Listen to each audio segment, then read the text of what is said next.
So hello everyone, कैसे हैं आप सभी। उम्मीद करता हूँ आप सभी काफ़ी अच्छे होंगे और अच्छे से स्टडी कर रहे होंगे। स्वागत है आप लोगों के एक नए लेक्चर में, जिसमें हम लोग स्टडी करने वाले हैं इलेक्ट्रिक करंट और ड्रिफ्ट वेलोसिटी की इन दोनों क्वांटिटीज़ के बीच के रिलेशन के बारे में।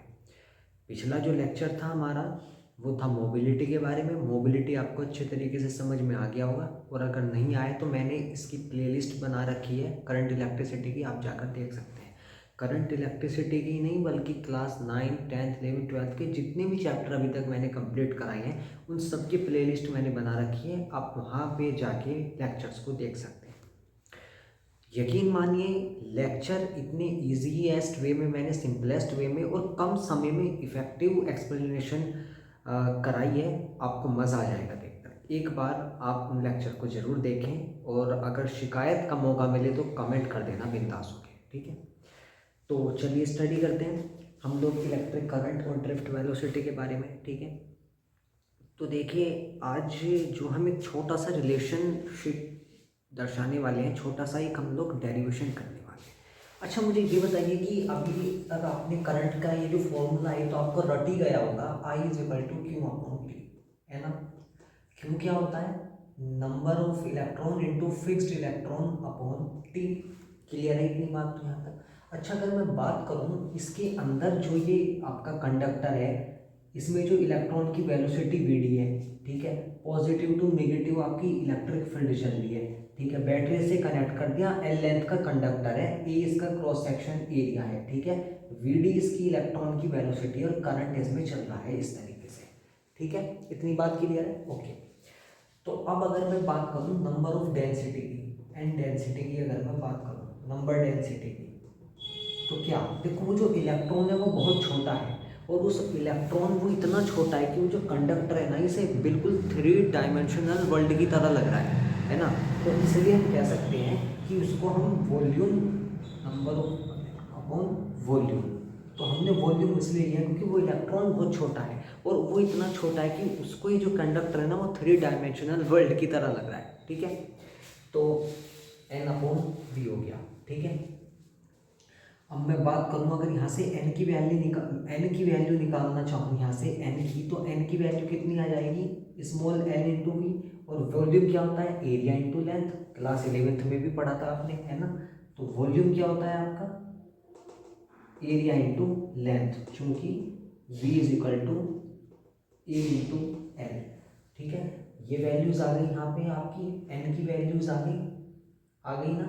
अब इनको पुट कर दो, n इज इक्वल टू, एक मिनट एक छोटा सा मिस्टेक हो गया गाइस। ये जो n है ना, ये स्मॉल n है, इसको कैपिटल N लेट कर लो, ठीक है। अब ठीक है ना? हाँ। अब मेरे को क्या चाहिए? अब t का भी फंडा देखना पड़ेगा। t का फंडा कैसे मिलेगा मुझे? भाई speed is equal to distance upon time. रटते रटते जिंदगी चली गई, है ना। तो उसी तरीके से हम यहाँ क्या कर देंगे? Time, speed is equal to distance upon time. तो अगर t की वैल्यू निकालना चाहूँ, स्पीड यानी कि velocity, speed is equal to distance upon time, ठीक है। तो वी डी वेलोसिटी, ठीक है, डी डिस्टेंस क्या है मेरी? एल। इतनी लेंथ में तो वो मूव कर रहा है ना, इतनी लेंथ हमने मानी थी, तो इतनी डिस्टेंस है हमारी एल अपॉन टी, ठीक है। तो टी की वैल्यू अगर मैं निकालना चाहूँ तो T is equal to V D upon L, यही तो आएगा। Sorry, L upon V D आएगा, एल अपॉन वी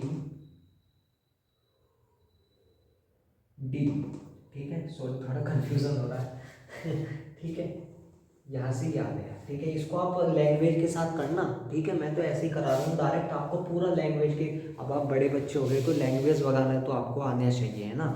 तो मैं डायरेक्टली करा रहा हूँ, वो काम मैं आप पे छोड़ देता हूँ, मुझे पता है आप कर लोगे उस काम को, ठीक है। तो अब करते हैं, चलो। ये इक्वेशन मेरी फर्स्ट हो गई, ये इक्वेशन मेरी सेकंड हो गई, और ये इक्वेशन मेरी थर्ड हो गई। तो थर्ड इक्वेशन को,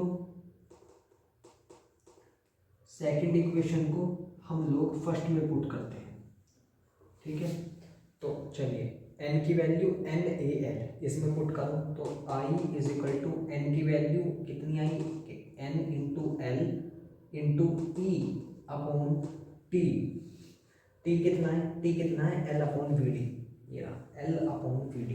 तो L upon V D, L से एल कट गया, अब वी डी की मल्टीप्लाई इसमें कर दो तो आई का वैल्यू कितना आ जाएगा, आई का वैल्यू आ जाएगा I is equal to n e A v D. तो ये मेरी रिलेशनशिप थी इन दोनों क्वांटिटीज़ के बीच में, I is equal to n A v D. तो दोनों ही के बीच में मैंने ये दोनों ही क्वांटिटीज़ के बीच में रिलेशन दर्शाई है। तो थोड़ी सी मिस्टेक हो गई थी बीच में, इसको मैंने कैपिटल एन माना है, एन की वैल्यू निकाली, ठीक है, इक्वेशन फर्स्ट एन की वैल्यू निकाली, N into A L, V की वैल्यू ए एल होती है क्लास इलेवेंथ में पढ़ा था आपने, इक्वेशन नंबर सेकंड आ गई। थर्ड इक्वेशन मैंने टी की वैल्यू निकालनी चाहिए, V is equal to D upon T, distance upon time, तो वी डी यानी कि वेलोसिटी है, एल अपॉन टी, एल मेरी डिस्टेंस थी, ठीक है, टी, और यहाँ से मैंने टी का वैल्यू निकाला, तो टी का वैल्यू निकाल लिया मैंने, एन का वैल्यू निकाल लिया, दोनों वैल्यूज़ को मैंने फर्स्ट इक्वेशन में पुट कर दिया और फाइनली मेरे पास ये रिलेशन निकल के आया। तो थैंक यू गाइस, इस वीडियो को, इस डेरिवेशन को बार बार करें, प्रैक्टिस करें, अच्छा हो जाएगा डेरिवेशन बहुत ही। So thanks for watching, next video में फिर मिलेंगे, थैंक यू।